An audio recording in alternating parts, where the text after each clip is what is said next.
Hello everyone, welcome to student scenic academy. आज हम बात करेंगे मोस्ट इम्पोर्टेंट क्वेश्चंस के बारे में जो हमारे सभी एग्जाम्स के लिए काफ़ी इंपॉर्टेंट है। जैसे कि टीचिंग के एग्जाम होते हैं, DSSS आ रही है, KBS है, वीडियो री एग्ज़ाम है जो कि काफ़ी दिनों से री एग्ज़ाम ही लगा हुआ है पर हो ही नहीं रहा है, कब होगा। साथ ही आपका लेखपाल है। इसके अतिरिक्त आपके कोई भी एग्ज़ाम हो, चाहे वो टीचिंग का हो, चाहे वो SSC का हो, चाहे किसी भी लेवल का हो, इन सब में ऐसे क्वेश्चंस होते हैं, वन लाइनर वो पूछे जाते हैं। तो चलो हम स्टार्ट करते हैं। हमारा क्वेश्चन क्या कह रहा है पहला कि ग्रीन हाउस का प्रभाव क्या है। काफ़ी एग्जाम में पूछ लेता है जो ग्रीन हाउस होती है उसका आखिरकार प्रभाव क्या होता है। ग्रीन हाउस प्रभाव में सूर्य की किरणें पृथ्वी पर आ तो जाती हैं।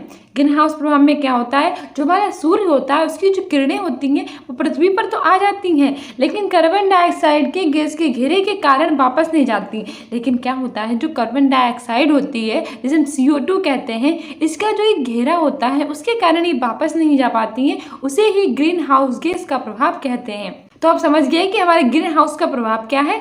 ग्रीन हाउस प्रभाव में सूर्य की किरणें पृथ्वी पर आ जाती हैं, लेकिन कार्बन डाइऑक्साइड के घेरे के कारण पृथ्वी से वापस नहीं जा पाती हैं। ठीक है, तो हम अपना दूसरा क्वेश्चन देखते हैं।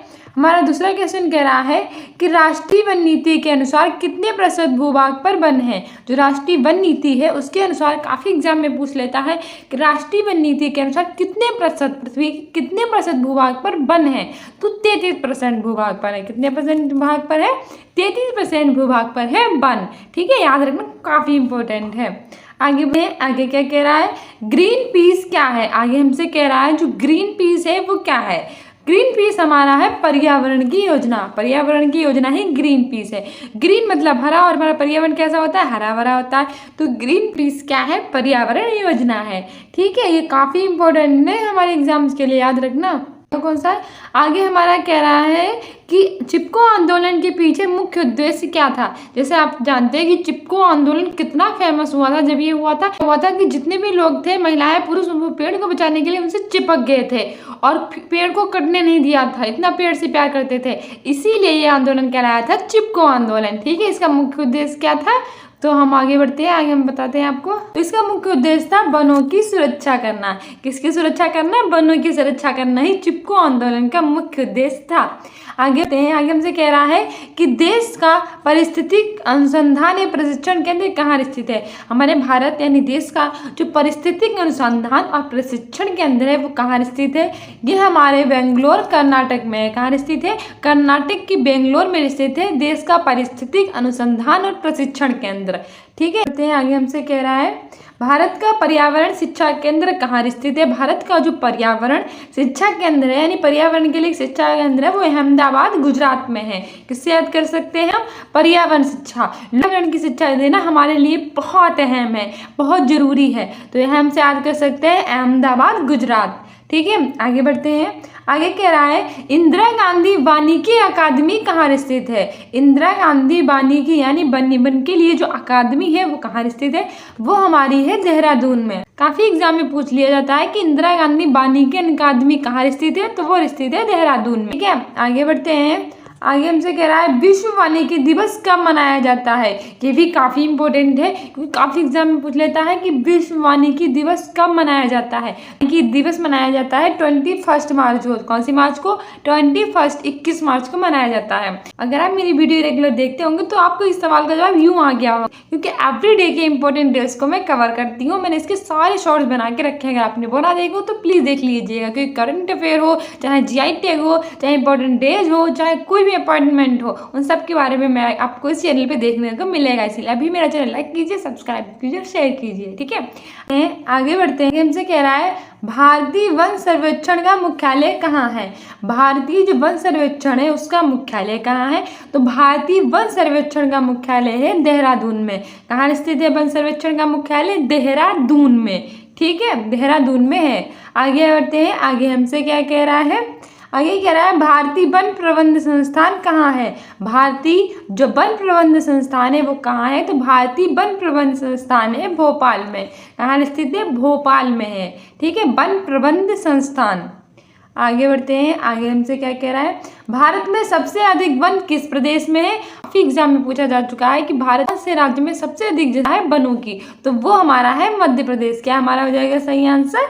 मध्य प्रदेश हो जाएगा। सब जानते हैं कि मध्य प्रदेश है वो सभी राज्यों के मध्य में स्थित है, इसीलिए मध्य प्रदेश कहते हैं। और तो वनों हमारे विश्व में वनों की भी संख्या तो सबसे अधिक होनी चाहिए, तो हमारे बीच में ही सबसे अधिक संख्या होगी वनों की, ठीक है, मध्य में, बीच में सबसे अधिक संख्या बन के कहाँ है, मध्य में है, ठीक है, बीच में, ऐसे याद कर सकते हैं मध्य प्रदेश। आगे बढ़ते हैं, आगे कह रहा है पौधे अपनी खाद्य निर्माण की प्रक्रिया में कार्बन डाइऑक्साइड यानी कि CO2 गैस वायुमंडल से लेते हैं और बदले में जीवधारियों को सांस लेने के लिए मुक्त करते हैं।